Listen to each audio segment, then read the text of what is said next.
What's up guys, Kane here. I've got another 1v1 for you. This time it's Shata1son versus Seisdrum here on Comet Catcher Redux, infamous map you might be familiar with. So we're going to see Shata1son here in the north with his green light vehicle factory, in the south with the red shieldbot factory, Seisdrum from Germany here.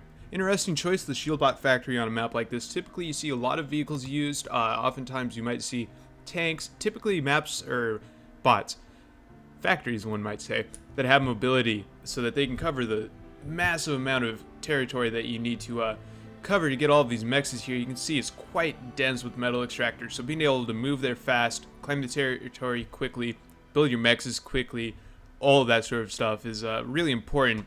And playing the shieldbot factory, which is pretty limited as far as mobility goes, even the raiders fairly slow, especially compared to the light vehicle factory, but once you start moving up the chain into rogues, thugs, outlaws, that type of thing, really slow units. So it's going to be hard to establish any sort of perimeter or maintain any sort of map control with the shieldbot factory. A bit of a beginner's mistake, I think, but Seisdrum, not necessarily beginner. I'm not sure exactly how long he's been playing, but well, I mean, it doesn't look like he's any sort of slouch, so he might have a plan behind this. He might just be really comfortable playing shieldbots. As far as the build order, we are seeing a ton of bandits, a few constructors coming out early, at least for Seisdrum. Let's look up here to the north. One constructor out so far from Shata1son, so both players definitely aware of the eco game.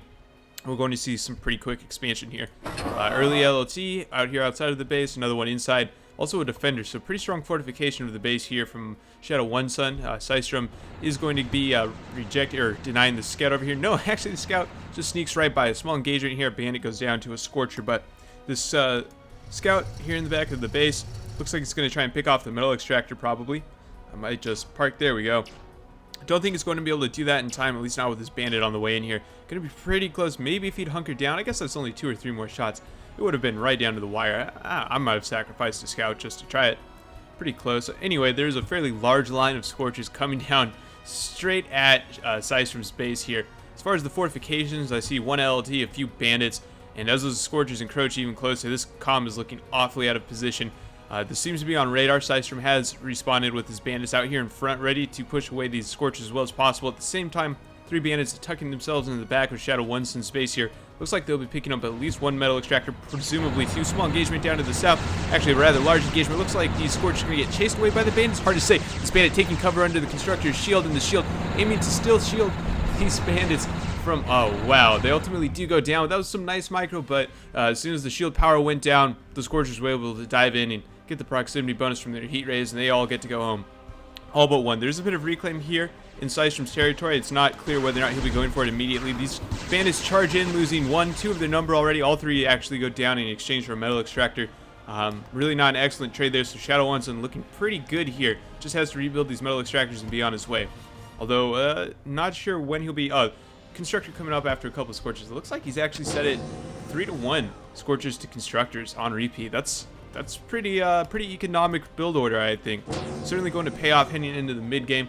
Looks like 5 bandits, so right around the same level of metal to Raiders for both players. That's interesting to see. It's something I didn't actually pick up on until just a little bit ago, and it's really helped me out building constructors in your repeat queue.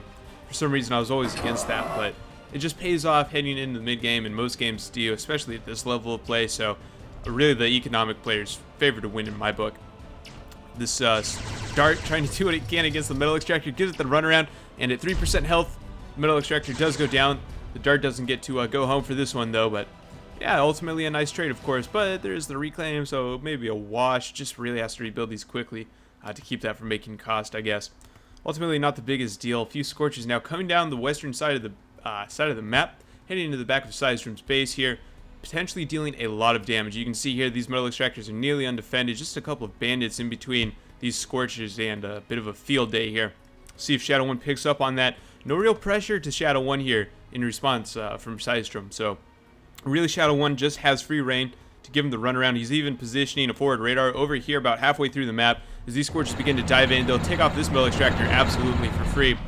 Looks like they're a bit balled up, but it doesn't ultimately matter. Wow, look at the DPS coming from those heat rays, plus the range.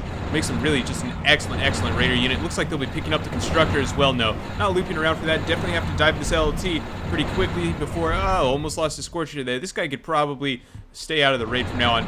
Very large pack of bandits, hot on the heels of these Scorchers, but the Scorchers should be able to get away without any further damage. Actually, just ripping a hole right through Seisdrum's position here. You can see just the chaos they left in their wake, all these unbuilt metal extractors, and a little bit of reclaim. These bandits might actually catch up to the Scorchers, who have settled down just about outside. A small fire base being established here from Shata1son. I'm not sure if he'll be taking cover in that or exactly what the plan is, but this is a fairly sizable amount of bandits here. It looks like just about 600 or 700 metal worth of the bandits.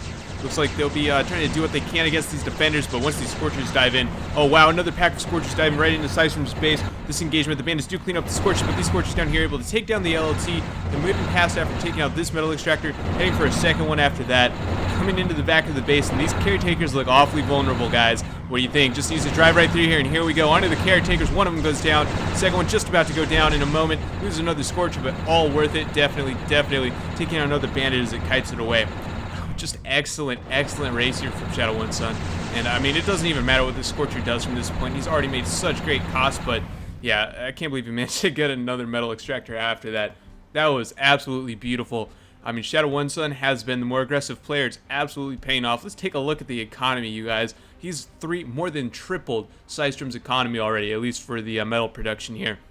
That is exceptional. You never see that sort of early performance. We're only 6.5 minutes into the game to have already tripled your opponent's economy. I mean, that's high skill right there. That's excellent play. Shata1son has absolutely played the perfect game at this point. Having this forward radar is such a big help on a large map like this. You can see the amount of visibility that Shata1's going to get from it.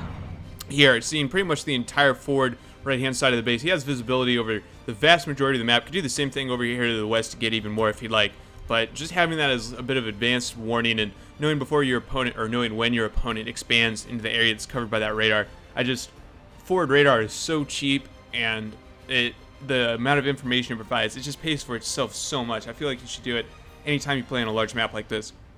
Quite a bit of posturing here between the two armies. I think I favor the bandits in this engagement, although it all depends on the Scorcher micro. About 900 metal. No, actually there's a ton more, well, not a ton, but about 150, maybe 200 or so more metal in these Scorchers. So I think the Scorchers actually have an advantage. Small group of them breaking off over here. Looks like they'll be raiding down to the southeast. Likewise, a small group of bandits moving off to intercept. Wow, this is a very positional game. This, in my opinion, is much higher play than you would expect from these LO ratings, although they're only about 100 LO below me. I think both of these players would be, I mean, a pretty significant challenge for me to play them. I'd be interested in trying that out, but it's neither here nor there. These Scorchers trying to position themselves a little bit into a pocket here. These bandits forced to move off, break away from the main army to help intercept. Like I mentioned, a couple of LLTs coming up from the Constructor to help the defense effort. Just 3 Scorchers. This number of bandits plus the LLTs should be alright. Meantime, we are seeing the Scorchers dive in on the LLT, positioning around those bandits, not even wanting to engage them at all, using the range advantage on their heat rays to kite the bandits, plus the speed advantage. This is what I'm talking about, you guys, the mobility on such a wide open map like this, especially when you're forced to play the Raider game, which you very much are if you're going to cover the territory here. Then having these Scorchers is just such a huge benefit. Let's take a quick look at the speed difference between the two of them. It's probably doesn't look that big. Speed, here we go, 111 elmo's per second versus 90. So what's that, like 20%, a little bit under 20% difference? But I mean, that's all the difference when you also have a range advantage. It means you can kite these bandits with the Scorchers and take 0 damage and whittle down their numbers. So that's what I'm talking about here when I say that Shields, I mean, a hard choice to justify. Really, I feel like this is just a bit of a mistake.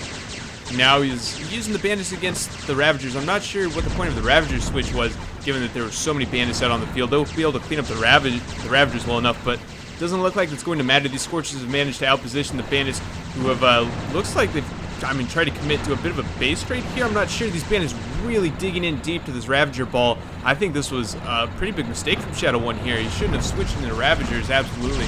But he also shouldn't have suicided them into this large of an army of bandits.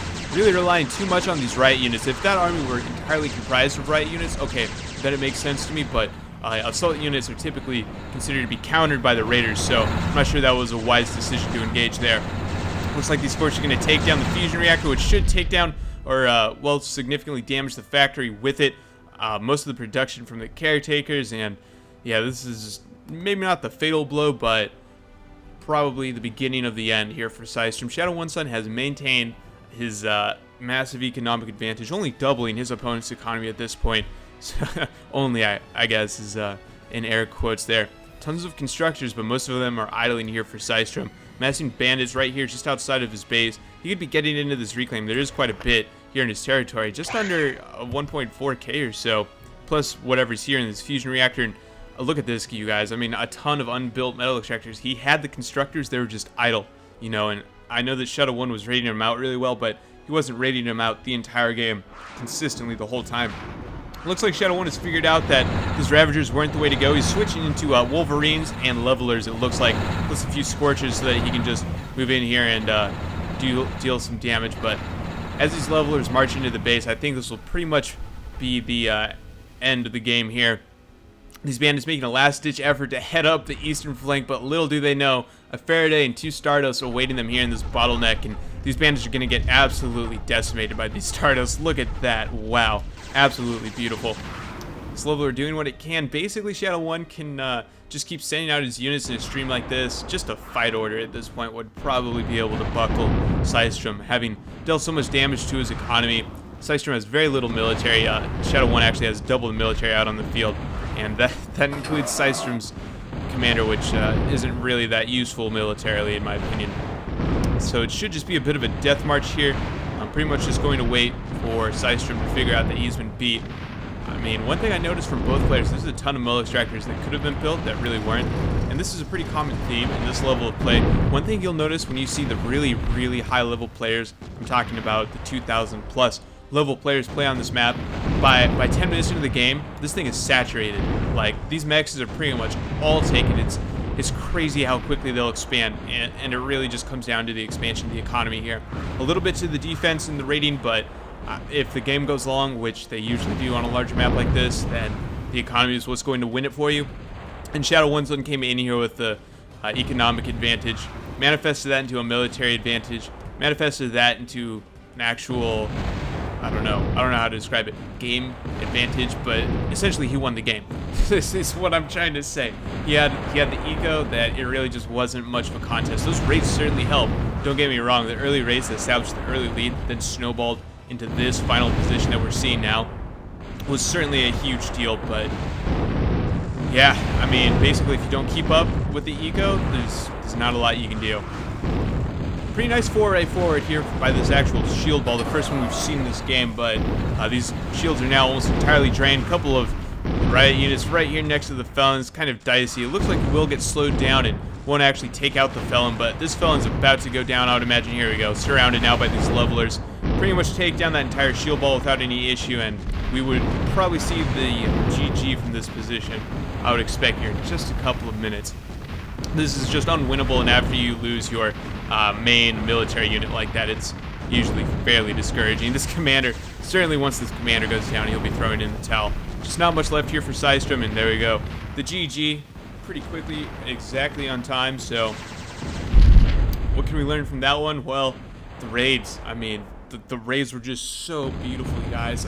I want to go back and watch this again because of how well Shata1 used those scorches to dive into the back of the base and just tear everything apart. It was, I mean, I haven't seen anything like it for a while, especially at this level of play. And of course, the other thing to take away from it is the eco.